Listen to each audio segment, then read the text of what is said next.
Welcome to Living the Dream, sponsored by Jackrabbit Dance, the podcast that brings together studio owners, dance educators, and leaders in the industry. Hosted by Regold and Laura Giacomelli, each episode is packed with real talk, inspiration, and a passion for the dance life. We're so glad you're here.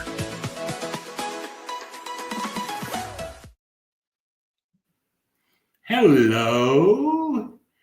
Good evening, friends. Welcome to a special Living the Dream episode coming to you in prime time. I'm Regold, and I'm here with the sensational Laura Giacomelli. How are you, Laura? Good. I feel like I should do a time step after that intro, right? Get my tap shoes on. Or a twirl of some kind. Something, right? I'm good. Hi, everybody. It's always exciting when we gather together for a night version full of inspiration, insight, and a whole lot of heart. And tonight's guest is somebody that I've admired for a long time, not only for his performance skills, but the way his philosophy for education and what it's all about and how he shows up for the next generation of dancers. Yeah, it's going to be a great conversation. But before we get into it, if you're watching live, drop a comment. Let us know where you're tuning in from. So that's especially for dance educators who are joining us tonight. Awesome. So before we bring in our guest, Laura, what's new and exciting in your dance world? New and exciting. It is recital weekend on Saturday. We have 3 shows, which I'm very excited about. We have 2, 4, 6, 80 numbers, I believe, between the 3 shows that are going to be 80 plus at this point. And they're 3 completely different shows, which is super exciting. I don't repeat. Each show's different with all the routines. So it's definitely a marathon of a day. But I just said to you, I said it feels like Christmas Eve or Christmas week. And I feel like if you're a studio owner, you understand what that means, because it's like, if you're a mom leading up to Christmas, that preparation is just like so big. And then it's like, there's the day, there's the moment, they shine on stage. So yeah, Christmas for me is on Saturday, and I'm really looking forward to it. I'm happy for you. And I love that you put it that way, because as we look at our field and our business, one of the things that I preach to everybody is to realize that recital moment for our dancers is really a family moment and a lifetime moment that will be there with your audience and those dancers for the rest of their lives. So go into this and say, how cool is it that I get the opportunity to do this? Yeah. I want to ask you a question. Are you going in doing 3 recitals and doing dress rehearsals, or do you just go in and do the recitals alone? So I still do dress rehearsal. I know it's interesting, because I feel a lot of studios are moving away. That's why I asked. The last week or so, I've heard so many people say, we don't do a dress rehearsal. Now, I'm understanding when I get explained why they don't. Yeah. But it's a new concept to me. So yeah. So for me, dress rehearsal was May 31st. I actually only put our recreational dancers on stage for dress rehearsal. And what's nice is they'll come in for a 10-minute slot, go on stage in full costume, do their routine, and then they go walk into the gymnasium and they get their pictures professionally taken. So it's all in one day. It's like a very smooth machine. And then at the same time, my company kids, they have their dress rehearsal in February before competition season starts. So they actually only go to picture day just to get their group photos done and their solo shots and stuff. They don't compete in ballet, so they do have to go on stage and, for dress rehearsal for their ballet. And then some kids take acro or lyrical outside of the competitive program. So they'll be there for those, but it's actually a very well-oiled machine. We got there all those numbers between 9:30 and 2:30, I want to say. It's not like a full day It's 10 minutes on and off, on and off. And I will say I do like doing that because of the littles. I think it sometimes can be a lot for like my fours, my threes, my twos to go on stage. And sometimes they cry just walking backstage, right? And I say to them, like, when you go on, you'll see mommy. Mommy will be right in the front row. And then they look out and then they're like, oh, there she is. And I think to myself, if I didn't have that, would their moment be them crying on stage? You know what I mean? So I don't know how other studios do it, if they have a special recipe to make that not happen. But for me, I'm like, I'd rather you cry at dress rehearsal and be happy on stage than not have a dress rehearsal. I'm like, I would be like, oh my God, I have all these littles like upset. And it's just because we have so many littles. I have 150 underneath the age of 5. So, so there's a lot of littles going on and off stage. So I think we had like 3 or 4 that cried at dress rehearsal. It wasn't that many. So it was a pretty smooth process, but still, I think it's a nice learning experience for the parents to see what the stage is like and expectations too. So I like it. I don't think I would get rid of dress rehearsal, but that's just me. I understand why people don't. No, I The get expense it. of a theater. I mean, I get it. It's a big expense to rent that theater for a second day. I understand that. But yeah, just for me, it's kind of worth it still where I'm at. Okay, just my final question about your shows. Yeah. How long is the Mhm. show? So my first show will be an hour. Show 2, show 3, hour 20. No intermission, straight through. And I The don't one pull in, the curtain on every show either. It's like blackout, blackout, blackout. Unless they're littles, I'm blacking out. Next crew, next crew. So yeah, I used to do one big show, and that's actually a complaint that I got, that it was too long. It was 2.5 hours. And I thought to myself, if people are saying that, then I wanted to do something about it. So I split them, and parents are very happy about that. yes. So I asked the question kind of knowing your answer because it gives me the chance to make the point to the studio owners and Hmm. teachers that are either with us today or listening in our podcast. The shorter the show, the more your clientele likes your school. Yes, I agree with that. I agree with that. And I feel like too, Ree, I understand in the beginning while I wanted to have it longer, I kept thinking, I want them to see what they can become and what our older kids can do and let them see. They just want to see their little 3-year-old on stage in their tap shoes. Walk across, do their dance, do their curtsy, and skip off. And that's what they're there for. So I cut my shows down, but I put 2 senior dances in every show. So they do see, like, if they continue, what it will look like where they can get to and see that inspiration. But yeah, I agree with you. I think the shorter shows, the dads appreciate it. That's for sure. The uncles that are there appreciate it. And they always say like, wow, it was great. It went by so fast. Like, oh my gosh. I want them wanting more when they leave too. I think that's the goal. I agree with that. And they always do say great show when it's like an hour and 15 minutes. Yep. When it's 3 hours, you might not hear that from people. No, agreed. Agreed.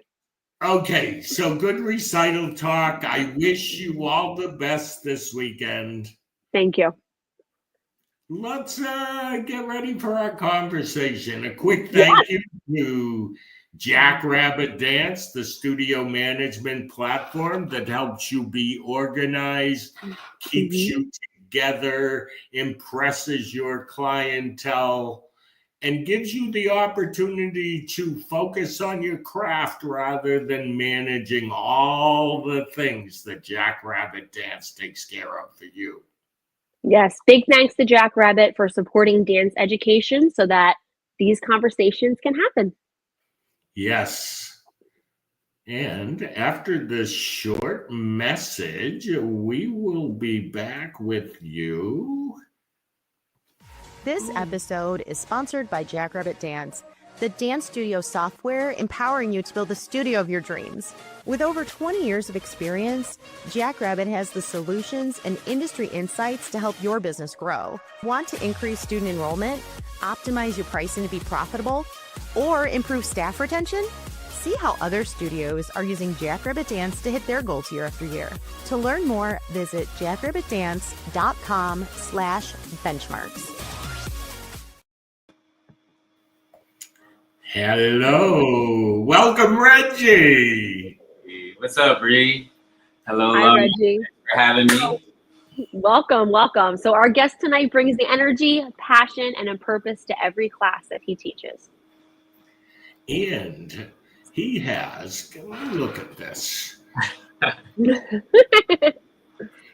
Wait, though, it's like, is this Pitbull, Toni Braxton, Keke Palmer? All those are, that's pretty cool. Super Bowl halftime show, yes? Yes. Okay. Yes. Yep, but beyond those credits, Reggie is a mentor to young dancers. He teaches nationally and pours himself into kids not just to build the skills, but confidence, mindset, and purpose. And he's worked on national commercials. He's taught on major conventions, stays grounded with his hometown dance community in Pennsylvania. Welcome to Living the Dream, Reggie. Thank you. That was awesome. I always feel weird hearing about myself, but that was very We try to make you feel really welcome here. Consider yourself sitting in Rhea and Laura's living room, okay? Yep, exactly. Thank you. So, Reggie, what first got you into dance? When I think I know a little bit about this story, but I want everybody else to hear it. Right. So my mom was a pastor, and we were not allowed to watch music videos in the house at one point. So, and I always make a joke, we didn't have cable, we had able. Whatever channel you were able to watch, that's what we watched. So, I like that. You had able. So basically, in the summertime, I was living in Williamsport, Pennsylvania at the time. And in the summer, my mother would send my brother and I to my grandmother's house in Philadelphia. And I would just watch Dragon Ball Z and a lot of music videos. And I basically would learn the choreography from the music videos. And I would come home, I would show my friends, and that's really how I started. And then my sister was actually taking dance classes in Williamsport. And I was in the lobby waiting for her one day, and I was just moving and grooving and Harlem shaking and all that stuff. The studio director's like, "Hey, little man, where'd you learn that?" And I was like, "Music videos." And he was like, "Hey, can you teach us how to do that?" And Williamsport is literally this big. So for hip hop dance to even exist out there was very, very far and in between. So I had a small little class at 11 years old. Sometimes people didn't show up, but it was okay. But it really just taught me structure, it taught me how to, format a game plan for teaching people, et cetera, et cetera. And then, from there on, dance just followed me my entire life. And once I graduated high school, everybody was walking across the stage and they're like, "Yeah, so-and-so going to University of North Carolina." And then it was Reggie. And I was like, "Ooh, I got to do something." So a week after that, I booked a movie and then just went right for it. That's amazing. That's amazing. So so this might be a little off script, Ray, but I have to ask. Go for it.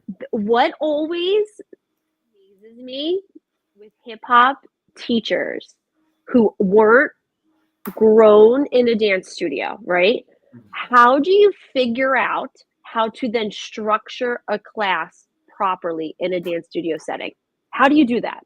If that's not something that you were ever immersed in, how do you then figure out how to make that happen? How to make that classroom and the managing it happen? Ooh, and I'll add a part B to her question. And does that make it easier for somebody like you? Oh, yeah.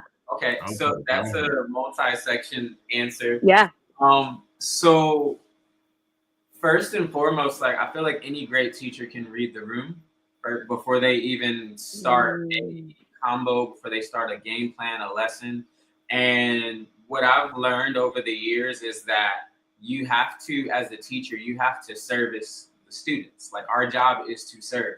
So if I'm in a more competitive setting, then they're going to get this history lesson about why we do this, where it comes from, what the terms are, et cetera, because there have been instances where people have come to teach at studios of mine and they're like, yo, we're excited because they're your kids and we know that you teach them. And I'm like, absolutely. And then there have been instances where people are looking for jobs and they're like, hey, so-and-so said that, you were their teacher and the math isn't mathing. So it really just happens. Competitive settings, I'm definitely going to make sure that, I'm giving them those history lessons, things of that nature. But even outside of the competitive nature, you can always tell that those students that are hungry, who's in the room, and you can tell those students that are just there for a quick sweat and a quick combo. So I've had to learn to either give all of the information that I can in that moment, or like do half and half and like meet people where they are. A piece of advice I was given when I was like 21 years old, and it helped me navigate how I teach people is I was taught that I should be able to teach the hardest combo possible and the slowest learner in the room still be able to retain it. So that has also helped me navigate how I teach, the speed at which I teach, the information at which I give, the combos that I teach, et cetera, et cetera.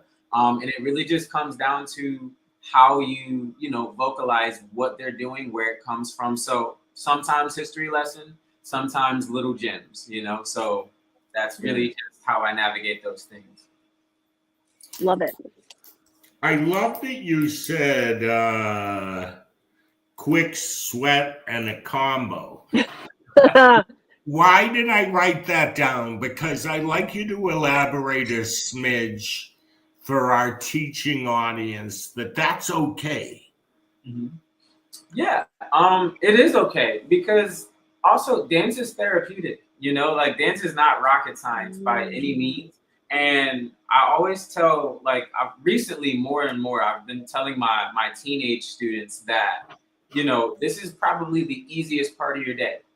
And especially if you decide to pursue this at some point, this is going to be the easiest part of your day. Dance it out, sweat it out. You probably go home and you're stressed about finals, or as an adult, like, we live life every day. My god sister passed away a couple months ago, and I immediately had to go to an audition the next day, and I had no reaction time at all because I was in Iowa judging and teaching for Joffrey. And literally that audition was the easiest thing that I had to do that day. I'm dealing with learning about family members being sick or siblings passing away, things of that nature. And the easiest thing I had to do was go to New York and have a dance audition. So I like to take that, and I'll just say to my students, like, hey, this is easy. Like, it might seem stressful, but mess up, like, this is a safe space. And I think a lot of classes feel very competitive lately. And I really more and more try to allow my students to understand that you are allowed to be vulnerable in my classroom. You're allowed to make mistakes in my classroom. It's only failure if you don't learn from it. Therefore, mess up, dance, sweat. If the combo doesn't stick in your body, go to sleep and live to fight another day. Come back next week, Right. Maybe something that you weren't too great at today will be something that you thrive at next week, but definitely allow yourself to have that quick sweat, quick combo moment.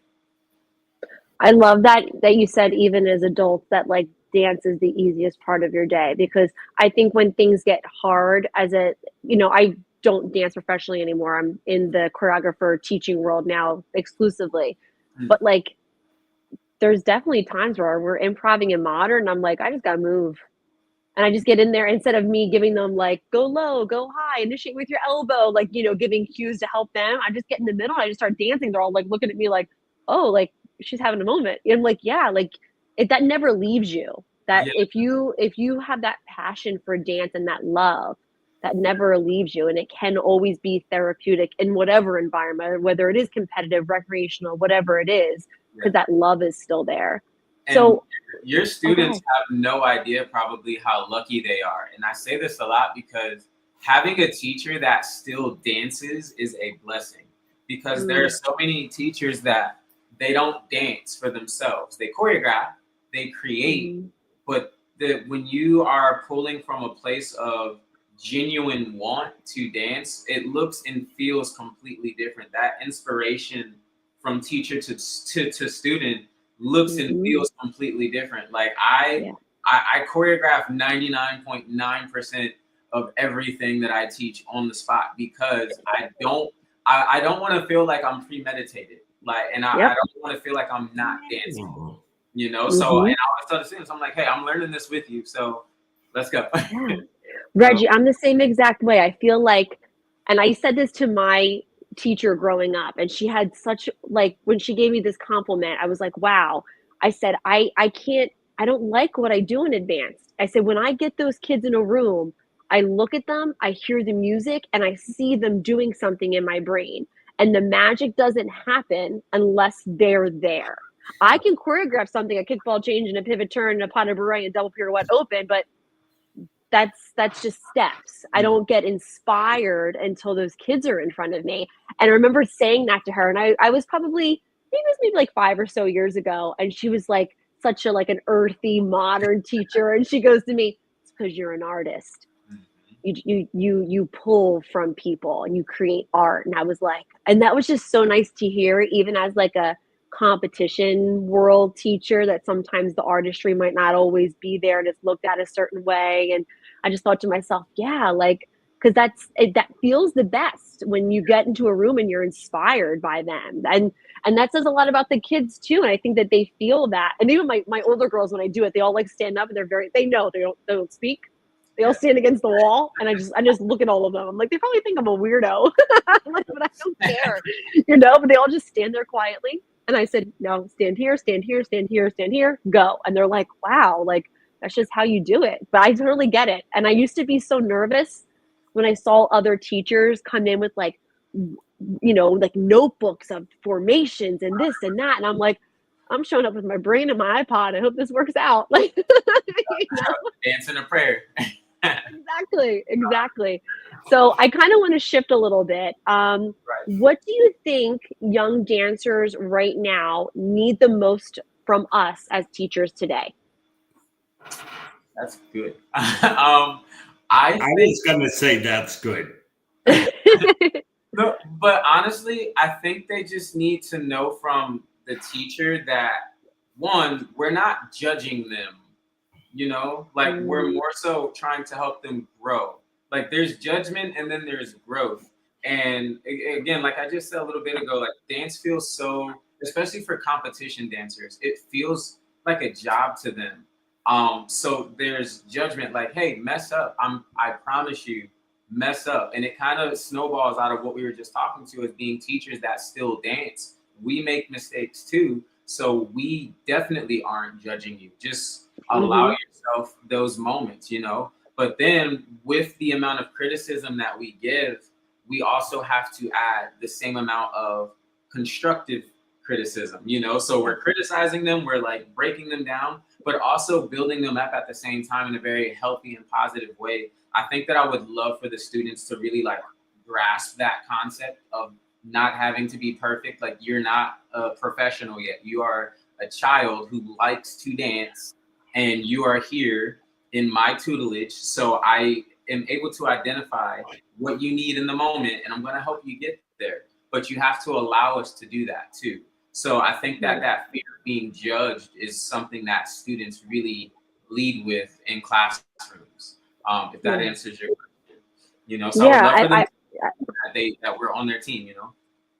Yeah, and I think that might be hard too if you're dealing with a lot of competition dancers because that's what they connect it with. I'm being judged, I'm being judged, I'm being judged. So I think creating like a safe space in that studio room for them to like be able to fall out of their triple, but at least you tried. Yeah. You're never gonna know if you have a triple pirouette unless you try and fall out of it. Like you're never if you're not pushing beyond your double, you're never gonna get it. And this is the place where you can do it and make that attempt. So I agree with you. And I feel like it's so different now too with the judging world. And then I'm sure also with social media. social media makes it so hard. You see these incredible dancers who just are whipping out crazy things, whether it's in hip hop and jazz and contemporary, whatever. And you're like, wow, she's 10. I'm like, calm down. like, That was like state number 12, by the way. right. like just focus on you. But it's hard when you have all that other, other things coming at you as well, for sure. 100%. And like they look up to us too, and I feel like a lot of teachers forget that the students look up to us. So the things that we say, like they carry with them for a long time. And are you watering them or are you ripping them up at the weeds at the end of the day? And I definitely try to give my students a lot of reassurance. I try to help water them a lot. Like, hey, it's okay. Like a couple weeks ago, I was teaching a class of my advanced dancers, and this particular studio, they work hard. Like all of them, super respectful, super hardworking. And they walked into class one day, and we were working on their recital number. And I was like, hey, are y'all okay? And out of respect, they were like, yes. And I was like, I don't believe any of you. Are you okay? Like, are we tired today? I was like, tell me the truth. And they were like, yeah. I said, okay, here's what we're gonna do. We're gonna do your recital number one time facing the front, and then we're gonna do a recital number facing the back one time. And then I'm gonna turn the lights off and I'm gonna just play music. I want you to close your eyes, lay on the floor, stare at the ceiling, or whatever. And I was like, we're just gonna zen out for 30 minutes. And I was like, this is what we call self-care, friends. I was like, sometimes you have to turn it off. And again, as a teacher, you have to be able to identify when your students are depleted, because there's a difference between not wanting to do it, because there are those students that come in and they treat us crazy, like we drowned their goldfish or something, right? Or then there's the students that are just really tired because you can genuinely see it, but they're going to give you the best versions of themselves. You know what I mean? And being able to read the room is saying like, no, you need to try harder, or hey, no, you need to sit down for a second. Let's talk about it. Close your eyes, stare at the ceiling or whatever, and I'm gonna turn this lights out, and we're just gonna listen to very soothing music. And they thoroughly, they thanked me after that class. They were like, yo, thank you so much, Mr. Reggie. We appreciate that. And then now had readers. were you scared though at what the parents might say? Did you ever think that you would get like a complaint, like, this is dance class, they should be pushing through, they should be dancing, they should be like, do you just like, how would you have responded to that? Like, or did the studio owner say anything to you about that? No, well, so this particular studio does 2 parent visitations a year. And I remember one kid's mom saying, I'm never asking you to do anything after Mr. Reggie class again. I'm so sorry. All that to be said, those kids dance down every week. If you come to my class, you are dancing 100%. I'm going to give you a challenge of sorts. And that particular studio, their challenge was to turn it off. And at the end of the day, as a parent, if I see, it's almost like basketball or football, right? If the coach does something to uplift or build up your student or your child, you're going to appreciate that coach. Yeah. You're not going to challenge their judgment. And as dance teachers, we're teaching them life skills at the end of the day.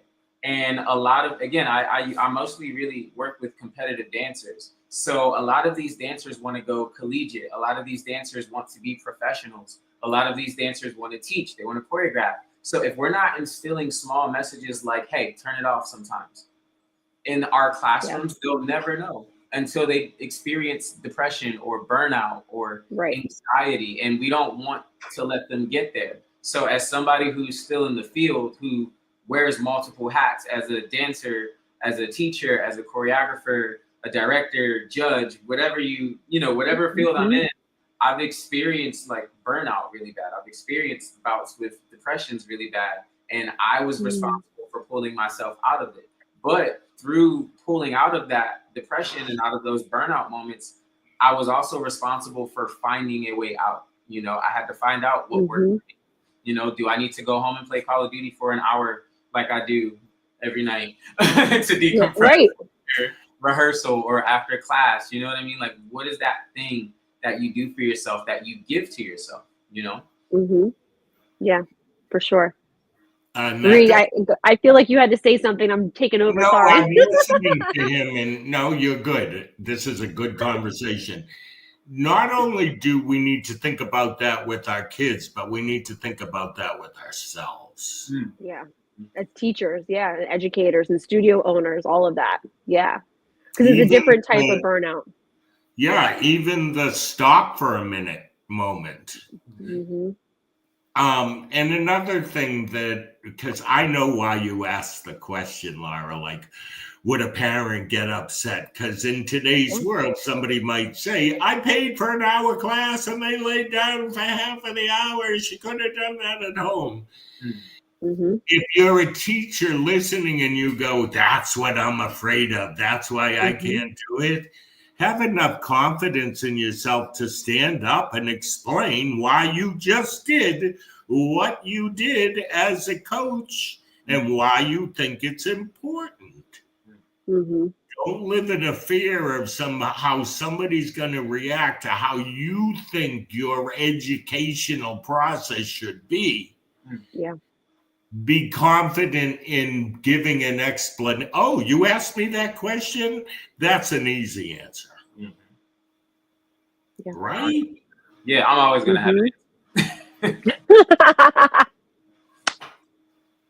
Okay, so because I know that you're passionate about teaching, give us as teachers some advice with kids who are struggling with confidence or comparison with other dancers. You got any tricks of the trade on that one? Well, one of the biggest things and my students have heard me say this over and over and over again, especially with confidence, because that's something I struggled with for a long time. Nobody dances the same. And I tell my students all the time, I'm like, hey, I don't dance like you, or you, and none of you dance like me. That's our superpower right there. So in class, like, learn yourself, learn your superpower, learn your movement quality, learn what you're good at. Do you smile? Do you have a nice smile? Do you have good energy? Do you learn fast? Right? Allow that to help you build yourself while you're building other qualities and assets. Yeah. So I always lead with that. Like, I tell them, like, hey, you're powerful already. You're already good. I'm just here to help shape you. You could dance before you met me. You know, I'm just here to give shape and structure to what you have, or to introduce you to new ideas, so that way you can continue to feed yourself. You know what I mean? So that's what I lead with as far as like confidence. And then I'm a very, it probably doesn't seem that way now, but I'm so unserious as a person, as an adult, as a teacher, as a dancer. Like, I lead with that. I'm very unserious. If I'm ever, believe it or not, I must leave you for 30 seconds. Live broadcast. Hang on. Okay, bye, Ray. I'm taking over, Reggie. Go ahead. Keep going. But no, I'm so unserious as a person and as a dancer, within respectful boundaries and all that. But I'll even, utilize that to allow my students to feel comfortable. So that way, if they are silly, if they do have a personality that they're hiding from me in class, they can see my personality and then allow theirs to shine with mine. And then maybe that's a confidence booster as well. Like, sometimes I'll give a student a nickname. I choreographed a recital number to the Ting Tings. That's Not My Name. That's the name of the song. And literally, there was a student I was calling Aubrey for the longest time. And that was not her name. Literally, her name you know what? Your name's Aubrey for the rest of the year. And then everybody else is like, wait, well, we want nicknames now too. So that, like, things like that, like, sometimes people try to be very direct with assessing a situation or trying to bring out the best in a student or bring up their confidence. Sometimes they just need to be comfortable. Sometimes they just need to see that we are people, that we're humans, that we make mistakes, that we have a silly side, and that one small ingredient alone can boost confidence, especially in a classroom when they feel like there's a personal connectivity between the student and the teachers, you know? Well, and I think especially in a classroom with children, what Mhm. child doesn't enjoy being silly? What doesn't that I feel like that's always will bring a level of comfort to them, that they feel like they can mesh with you and vibe with you on that level, that even though this is a class and this thing, you know, that you are the teacher, but to still see you in a light where they can have fun and this is silly. And, you know, I think that'll make even adults in the room feel more comfortable and confident as well, you know? So I have a question. When you're teaching, what lessons do you hope to stick with your students beyond? So hip hop specifically is African American and Latino culture. Mhm. So within my genre, I've become very specific on where I teach. Sometimes, like I will say no sometimes if I don't feel like Mm, my culture is going to be respected, because at the end of the day, hip hop is a culture for the people, by the people. Literally, we were placed in the ghetto. We were stripped of things. We didn't have art schools, so we used the buildings. We used the trains as our canvas. We used our cities as our canvases. We didn't have the best materials for clothes. So fashion, we made our own clothing. You know what I mean? Like the mhm, crossfader was an invention that was made in hip hop culture that is used now by DJs all over. So we were literally giving crumbs. We were giving little to nothing, and we made something of it. So what I hope that the mhm, students really get out of my lessons are, just respecting culture. You know what I mean? And understand mm, the influence that it does have, because to some it's just like, oh, it's just hip hop. It's just this. And for me, it's like, hey, like there are people that never got paid to teach a class right. that pioneered these styles. There are teachers or there are people that never got paid. They never got the just due or recognition that I get, that somebody else get. Some people got hurt, they got harmed, they got arrested for dancing, for rapping, for Mhm, doing their artwork, and people just didn't understand it. And in order to understand hip hop dance fully, you need to understand the culture fully. And that's why a right. lot of people, don't last long as hip hop teachers or hip hop choreographers, because they refuse to visit the culture of it. Yeah. They refuse to understand why, where. And there's a lot of history in it, even down to like body percussion and like gumboot dance and like, African dance culture, right? Like those Mhm, things were created because the drum, and I was reminded this by a good friend of mine named Manny Chacon, who he was the first Latino to ever book Step Africa.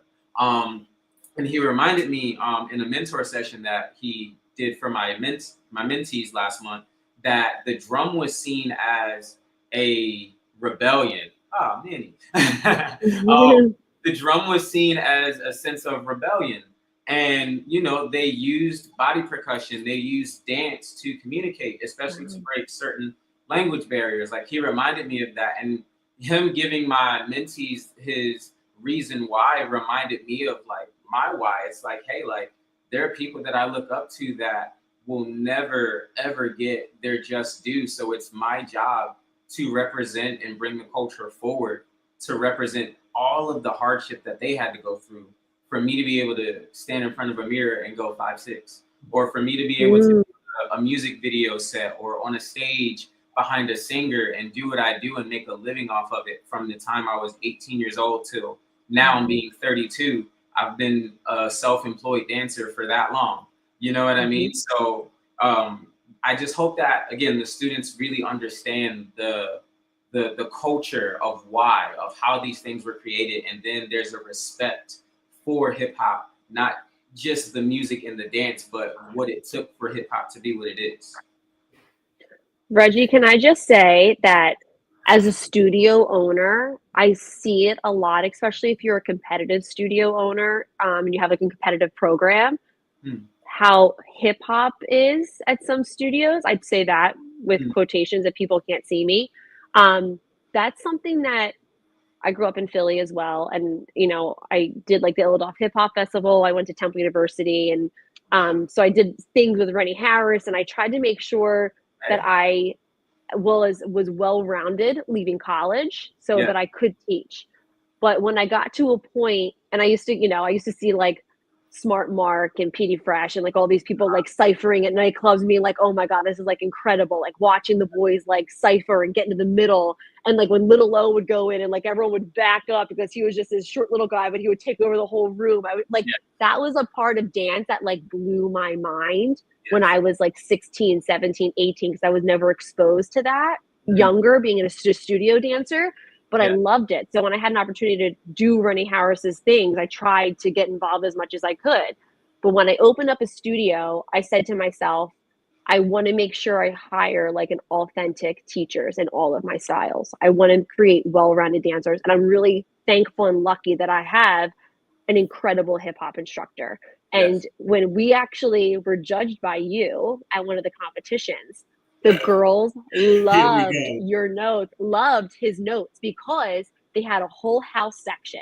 And you're rattling off all the steps that they're doing and saying the names. And the girls are like, finally, someone knows what we're doing. Finally. And just like standing in the corner of the room and just hearing their excitement for the validation that they knew these steps, these true hip hop steps, because they have a very well-rounded. It's Brittany Stanger. She danced for Just Soul with Dinita, and like she's incredible. But she's a very well-rounded teacher, a well-rounded choreographer, and hip hop dancer. And but it was very refreshing being at a dance competition with a judge like you who appreciated that style of hip hop, and it wasn't, you know, that jazz funk that sometimes goes into, or street jazz that goes into that hip hop category. That sometimes wins over something that maybe looks, you know, really clean lines or whatever, but they're not actually, there's no groove, there's no dynamics, there's no, like, there's no flavor to it. So I feel like it was just so refreshing. So thank you for that, because my girls, you know, that happened like 2 years ago and they still talk about it because they're like, he knew. I'm like, yeah, he did know, because he's a hip hop teacher, just like the hip hop teacher you have, you know? So I think it's very refreshing, you know? And it's funny because when I do have to go away for like judging weekends, and like, of course, everyone eventually finds out like I'm the hip hop judge, and they're like, okay, like give us a quick tutorial, hip hop 101. And I'm like, okay, like, do you like music? And they're like, yeah. And I'm like, okay, so that's your lesson right there. The music is always there first. If you can understand the music, you will understand the dance. Straight and simple like that. And then I tell my students too, like when I put choreography on them, I'm like, hey, your job is to make the judges want to dance with you. If judges don't want to dance with you, then I'm sorry. But if you have a good song and they're like, yes, music, that's so good, because after listening to like Adele and Amy Winehouse for like 2 hours straight, when you get a 50 Cent or a Nelly or a Cardi B or something, it's like, that's more valuable than the bathroom break sometimes, you know? So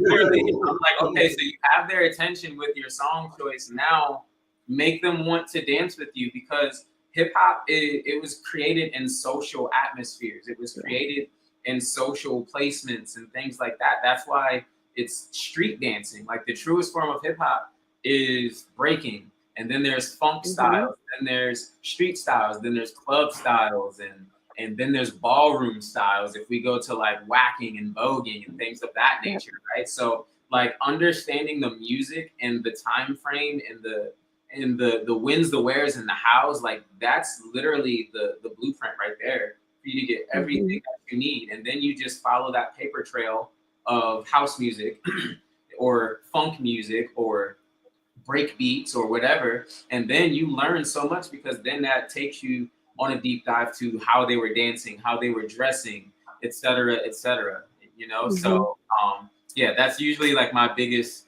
hip hop 101 to the other judges that like need a little bit of extra help. I love that. Thank you. Okay.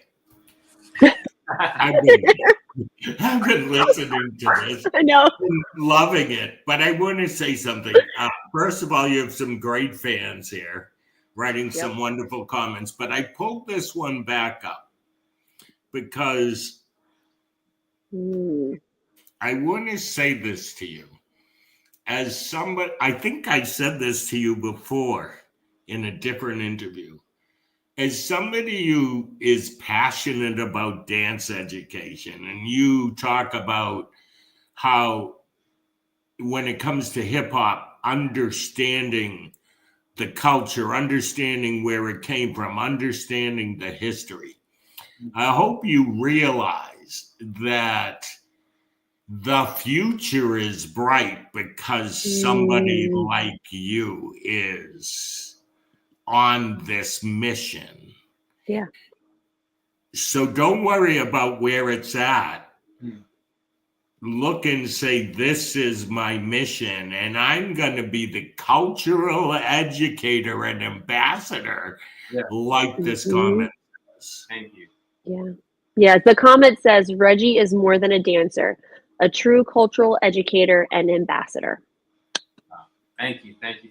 I see it. Thank you, Manny. It's Emmanuel who made that comment. Troy Sprinkle. I'm getting a feeling Troy Sprinkle might be related. Do I have that right? Troy, yeah, that's my brother right there. Like when there was a time in my life where I was like couch hopping and couch surfing and figuring out life, and Troy was right there with me. We actually Troy was a dancer once upon a time back in high school, and Troy can attest. He's seen me at my lowest, and he's seen me now today, and he's seen growth each part of the way. And yeah, that's my brother right there. Like his daughter is my goddaughter, actually. Oh, nice. Yeah, so that's my family. For sure. That is what dance is all about. You have a regular family and you have a dance family. 100%. And they both last a lifetime. Yep. Absolutely. Okay. I know I'm going off script now, but we're jumping into, we'd like to go into what we call rapid fire. Okay. We are just quick, short answers. And Laura, go for it.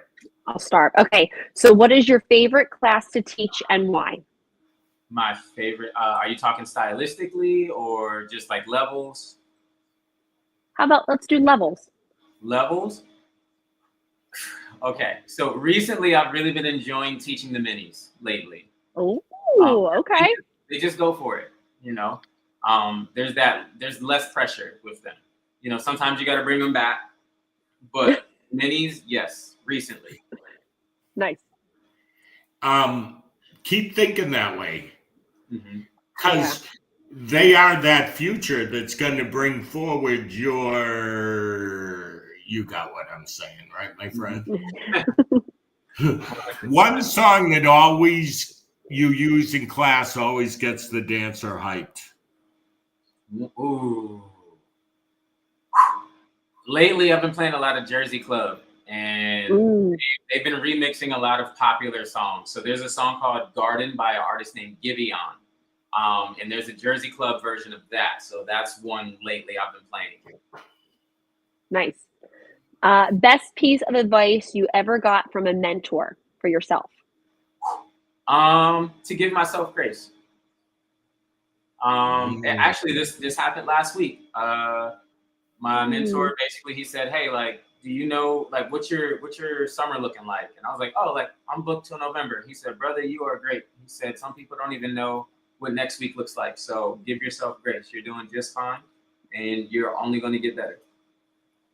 Can I just say that you keep talking about mentors, and I think that's really important for dancers to hear and dance educators to hear, because surrounding yourself with people who are a little bit ahead of you or have been on that path that you're currently on, I feel is very, very important. So I like that you keep talking about mentors and what they've given to you.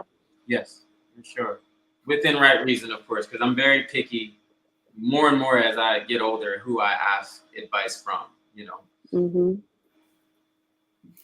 Best, go-to recovery after a long day of dance. Oh, I just bought these. Usually I'd say my muscle gun and my back massage, but I just got these compression boots.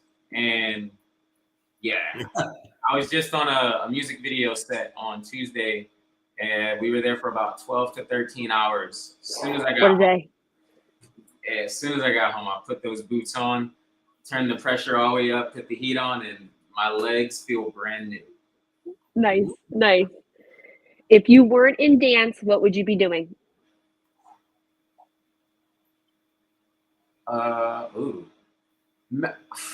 Maybe if I would maybe still be like a urban culture lecturer, maybe. I just love like, you know, the culture of hip hop and urban culture in general.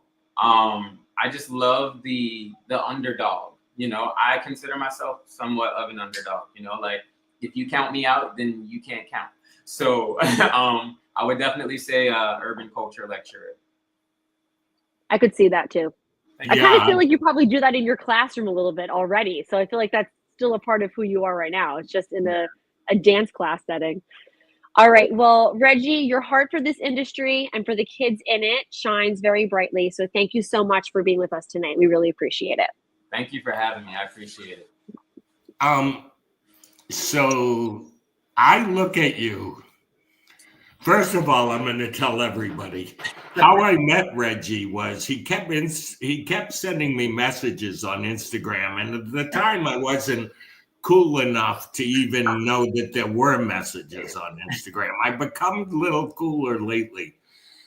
But I have to say, every time that I hang out with you, I feel like, wow, how cool is it that there are people out there who have this passion, not only to educate and teach, but to share the why. We don't have young people who do that. I think in the competitive world, it's about like how great we can make a dancer. It's not about how we evolve a dancer or how we influence them in case they never dance again, but they carry that with them the whole rest of their lives. Do you get that? Yeah. You're doing it. Thank you. I appreciate that. And it's needed, for sure. Very. Yeah. Very. Well, to everyone who's watching, don't forget to subscribe to Living the Dream on Apple Podcasts, Spotify, or on YouTube so you never miss an episode. And check out regold.com for more podcasts, information for dance educators, information for dance teachers, and also a place that is completely passionate about dance education. There is something there to inspire you. Yes. And Reggie, you're absolutely living the dream. So thank you so much for being here with us today. And thank you to everyone who is watching. We'll see you next time. See you next time. Thank you, Reggie. Thank you. That's a wrap on this episode of Living the Dream. A huge thank you to our sponsor, Jackrabbit Dance, for their support of our community and helping dance studios thrive. If you loved today's conversation, be sure to subscribe, leave a review, and share with your dance friends. Until next time, keep dreaming, keep dancing, and keep making a difference.